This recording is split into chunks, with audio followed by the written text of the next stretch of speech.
Bible, where we believe the Bible 100%. And for that reason is the reason that we do these KJB moments. The fact that no other English Bible compares to the King James Bible.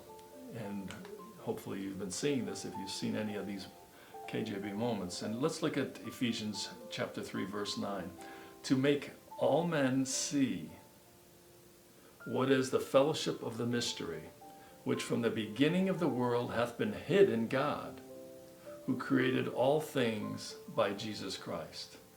What I'd like you to pay attention to is the phrase, which from the beginning of the world hath been hid in God.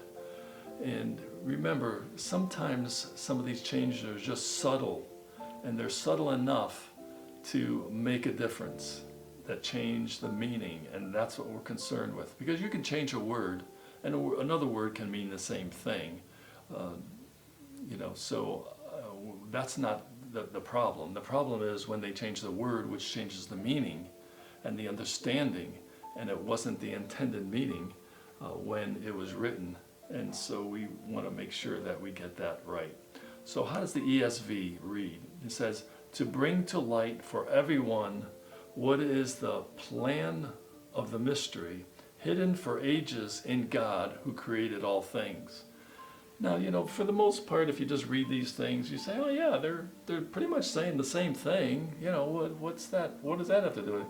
Well, if you look at the way they put this phrase, which from the beginning of the world hath been hid, they don't say that. They don't give the time frame. They just said the plan hidden for ages in God. Hidden for ages in God. Well, there are many ages in the past. So which ages are they talking about?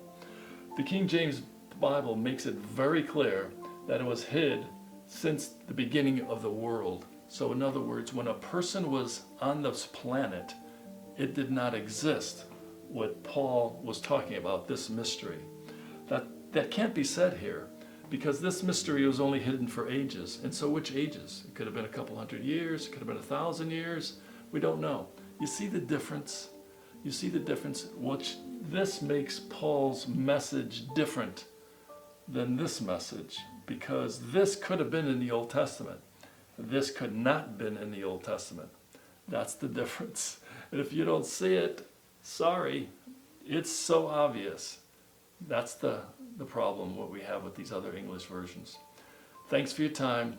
Again, you decide, you make the decision. It's your Bible, it's your life, it's your salvation, and it's your Christian walk. Do you want to walk with this? Or do you want to walk with this? It's up to you. Have a great day. Thanks for your time.